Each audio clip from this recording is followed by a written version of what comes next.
Bienvenidos a una nueva edición de nuestro programa. Hoy vamos a analizar uno de los temas más importantes de la realidad de las relaciones internacionales y es las relaciones entre Estados Unidos y Rusia.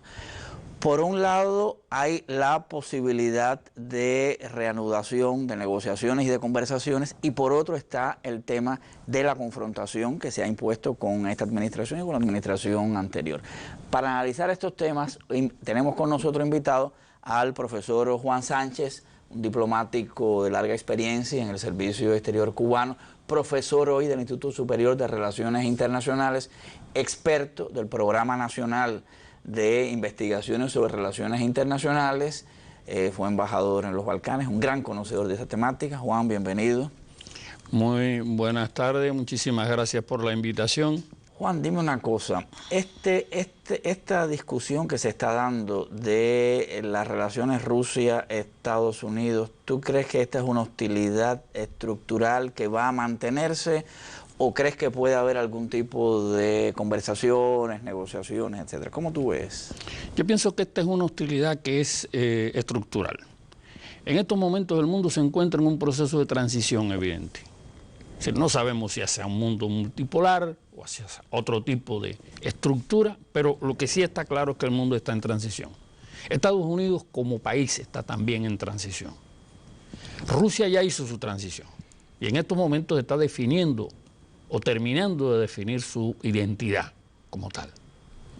Ello significa que los problemas que están surgiendo y que se están desarrollando en las relaciones ruso-norteamericanas tienen niveles diferentes y tienen momentos distintos. Hay un elemento nuevo en las relaciones entre Rusia y Estados Unidos que no existió ni con la Rusia zarista y ni siquiera con la Unión Soviética, que es el factor frontera. En estos momentos, por primera vez en la historia, existen discrepancias, desavenencias de carácter fronterizo entre Estados Unidos y Rusia debido a la delimitación en el mar del norte, en el polo norte, mejor dicho, en el mar Océano Ártico. De manera que los problemas que tenemos son problemas demasiado serios para que pasen de momento. Claro, está el tema de la frontera, pero hay muchísimos otros temas. Está el tema de la carrera armamentista, está el tema de la puja, digamos, la gran histeria que hay contra Rusia en los Estados Unidos, está el tema de la OTAN, en fin, hay muchísimos temas, ¿no? Yo te hacía esta pregunta porque recuerda que entre Obama y Medvedev, ellos hablaron en su momento del llamado reinicio, el reset de las relaciones. Hubo acuerdos, se firmaron acuerdos en el tema armamentista, hubo negociaciones sobre varios temas. Entonces, ¿tú piensas, coincides en que esta Guerra Fría se va a mantener o crees que hay posibilidad en otro sentido? El momento al que tú te refieres coincide... Estamos hablando de 2010, 2011 para el 2010, sí. 2011, sí, más bien 2010. Bueno, Obama 2010. entra 2009, pero 2010 es cuando se da este proceso de reacomodo. Este proceso, sí, el famoso reset, el reset, el reinicio de las relaciones. Ajá. El reset de que se ha hablado. Este proceso coincide con un elemento muy interesante, coincide con negociaciones muy serias para la explotación del Polo Norte de manera conjunta. Ya. Se firma en esa época un acuerdo muy importante entre la ESO y Gazprom. Gazprom.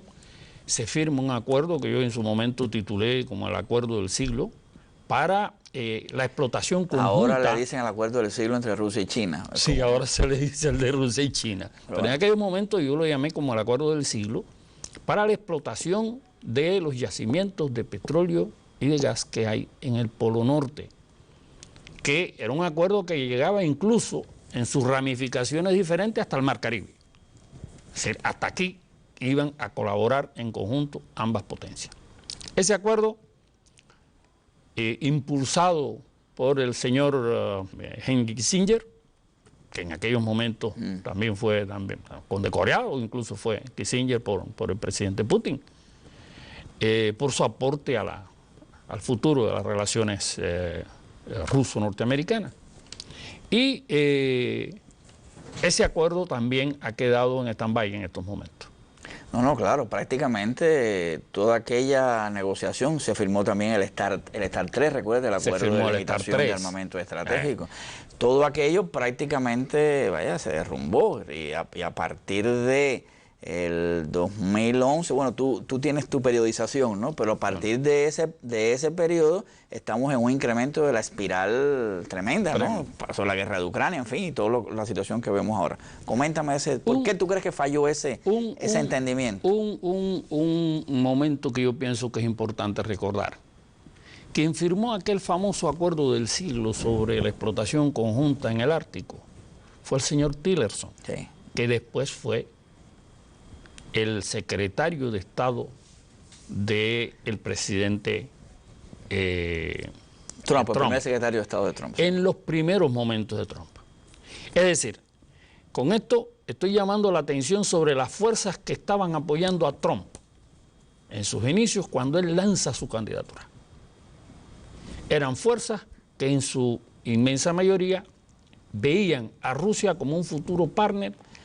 Pero ya eso estamos hablando de 2016, cuando él asume 2017. Sí. Pero la pregunta que yo te hacía era, ¿por qué fracasa el acuerdo o por qué fracasa el Obama? ¿Por qué fracasa el momento? Claro. ¿Por qué fracasa el momento? El momento fracasa por Libia.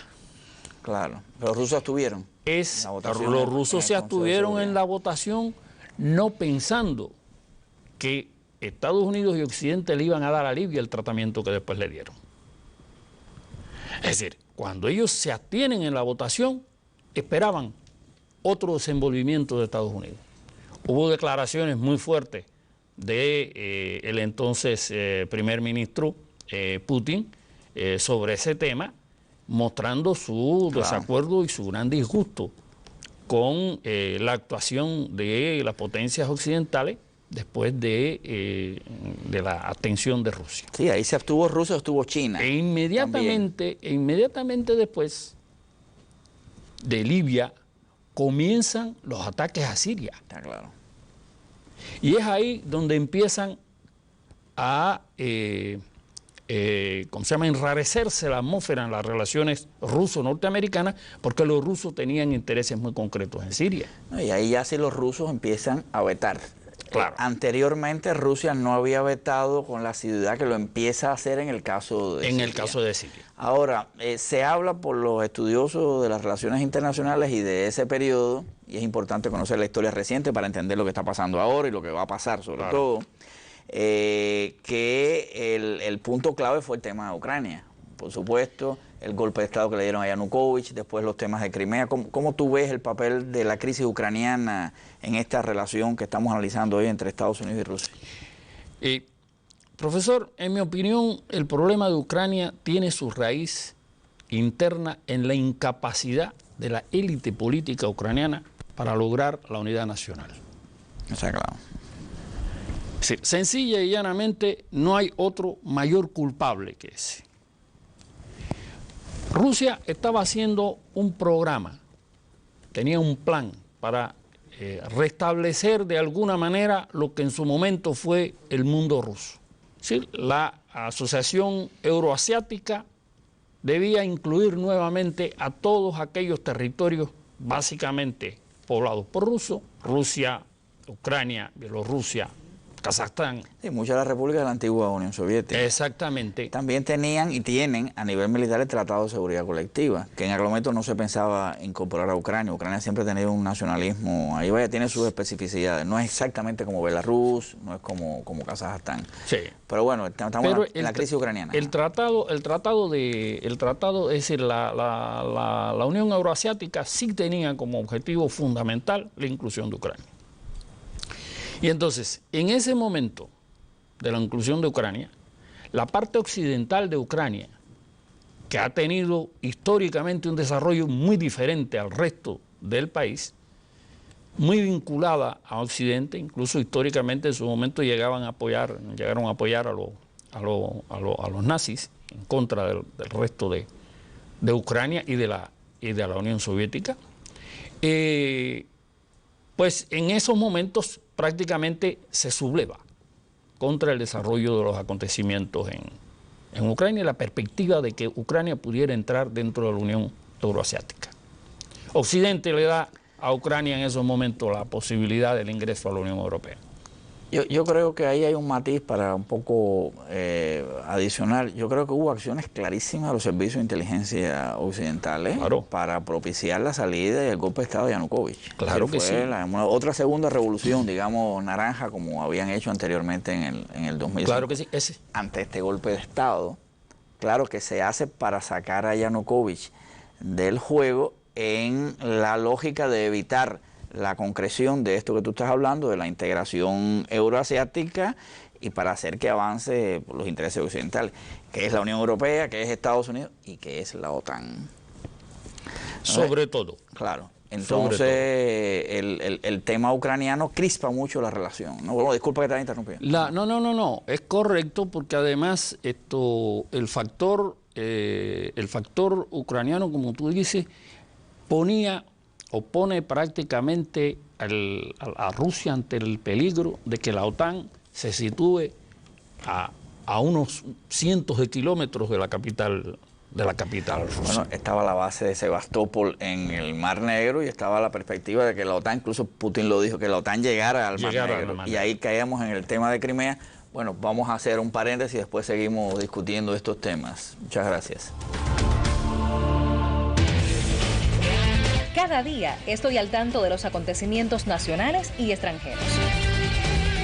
Soy Maurín Delgado y desde Cuba Visión Internacional le invito a repasar los sucesos más relevantes de la semana.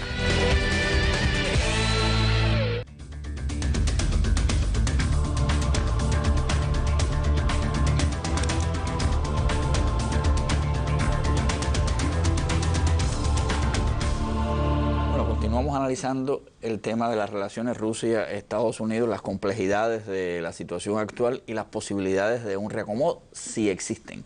Nos quedábamos, profesor, en el tema de Crimea y lo que había eso implicado en el incremento sensible de la hostilidad. Ojo, esto es con la administración Obama, no es con la administración Trump.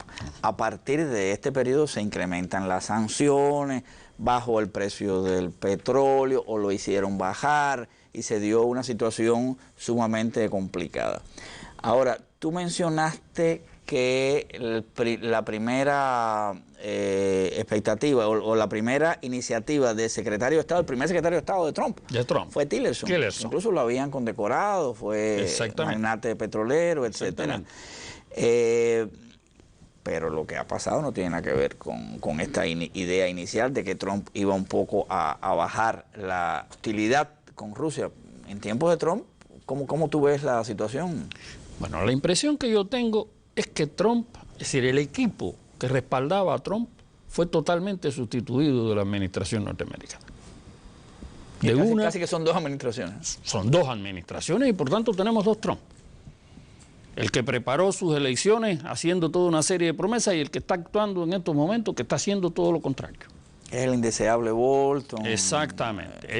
Pompeo y los demás. Yo pienso que eso tiene que ver precisamente con lo que decía al inicio del momento de transición que está sufriendo la sociedad norteamericana. Esos son los cambios internos dentro de Estados Unidos, que tienen un nivel de inestabilidad muy fuerte dentro del establishment político norteamericano. Que se refleja en la Casa Blanca y en el propio presidente. Exactamente. Es decir, yo no creo yo no creo que sea un problema personal del presidente las incoherencias. Yo pienso que eso tiene que ver con algo más profundo. De manera que ahí tenemos un matiz de diferencia. Yo creo que la personalidad de Trump ha incidido en esto, que vota este y recoge al otro. Pero bueno, en fin. Está bien que tengamos matices. Es posible que pueda ser así, pero yo no creo que sea únicamente debido a eso. No es únicamente, estamos de acuerdo en eso. No creo que sea únicamente debido a eso. Sí. Pienso que hay motivos estructurales del sistema. Quedamos en que durante Trump aparentemente iba a haber un reacomodo de las relaciones y sin embargo la hostilidad se ha disparado tremendamente, ¿no? Sí. Y esta hostilidad, voy a caer a tu experiencia personal, perdóname que vaya ahí al punto. Esto es una hostilidad que ha sido no solamente en el ambiente bilateral, en la histeria antirrusa en Estados Unidos, en todo el informe de Mueller que recién ha habido, sino en otras áreas, y una de las áreas los Balcanes. Yo sé que tú fuiste embajador allí en Serbia. ¿Cómo tú ves este conflicto Estados Unidos-Rusia en los Balcanes? Sí, los Balcanes siempre ha estado de alguna manera en ebullición. Allí no se ha logrado una paz en ningún momento. Aunque los medios de difusión hablan muy poco de la situación de los Balcanes, lo cierto es que allí todos los días hay muertos. Y esos muertos, en la frontera, ¿no? En Kosovo. Y esos muertos son consecuencias de una guerra que se mantiene latente, por lo menos en el subconsciente de las poblaciones. Y desde luego en el enfrentamiento también de los intereses de las grandes potencias. Es decir, todo el mundo sabe, Estados Unidos conoce muy bien, que Serbia y los serbios son un pueblo ortodoxo, muy apegado a lo ruso, muy vinculado a Rusia por la historia, y lógicamente si alguien puede ser un amigo fuerte de Rusia en Europa, esos son los serbios. De hecho lo son, y se han negado a cumplir toda una serie de exigencias que le ha hecho Estados Unidos y los países de la Unión Europea para que le aplique sanciones a Rusia. Al contrario, las relaciones de Serbia con Rusia se han incrementado, se han desarrollado en los últimos tiempos. Occidente ha incumplido sus promesas de integrar a los Balcanes por completo a la Unión Europea. En realidad la Unión Europea no está en condiciones de repetir lo que hicieron en el 2004. Sí, pero fíjate que han metido en la OTAN a Croacia, han metido a Albania, acaban de meter a Montenegro y evidentemente Serbia, que fue bombardeada por la OTAN en el año 99, vaya, no se me ocurre a mí que vaya a entrar a la OTAN, por eso tiene estas posiciones más cercanas a Rusia, ¿no? No, Serbia dice que no va a entrar a la OTAN. Ya. Y varias veces, sobre todo de parte de Estados Unidos, se le ha dicho que si no entra a la OTAN, no entrará a la Unión Europea. Ese es un problema que a los europeos les da mucho trabajo explicar, pero el veto de Estados Unidos para que los países entren a la Unión Europea si no entran antes a la OTAN, los países de Europa Oriental, ha sido algo permanente en la política de Europa. Recuerdo cuando estaba en Eslovaquia, también sucedió algo parecido. Los eslovacos no estaban en aquellos momentos interesados en ingresar a la OTAN. Ellos querían ingresar la a la canalita es clarísima. Entras a la OTAN y después... Y después a la Unión Europea. Esas son las condiciones que pone Estados Unidos. Y eso lo está haciendo también con los países de los Balcanes, con la diferencia de que la situación en los Balcanes no es una situación que pueda ser fácilmente digerible por la Unión Europea. Porque eso significaría incluir dentro de la Unión Europea todos los problemas que existen reales dentro de los países de los Balcanes y que no han sido resueltos todavía, incluyendo, lógicamente, el diferendo con respecto a la existencia de Kosovo como país independiente. Ahora, volviendo al conflicto ya un poco más amplio, ¿no? Estados Unidos, Rusia, este es un conflicto global. Como habíamos hablado, se ve no solamente en las distintas áreas, sino en las relaciones bilaterales, incremento de la carrera armamentista, etcétera.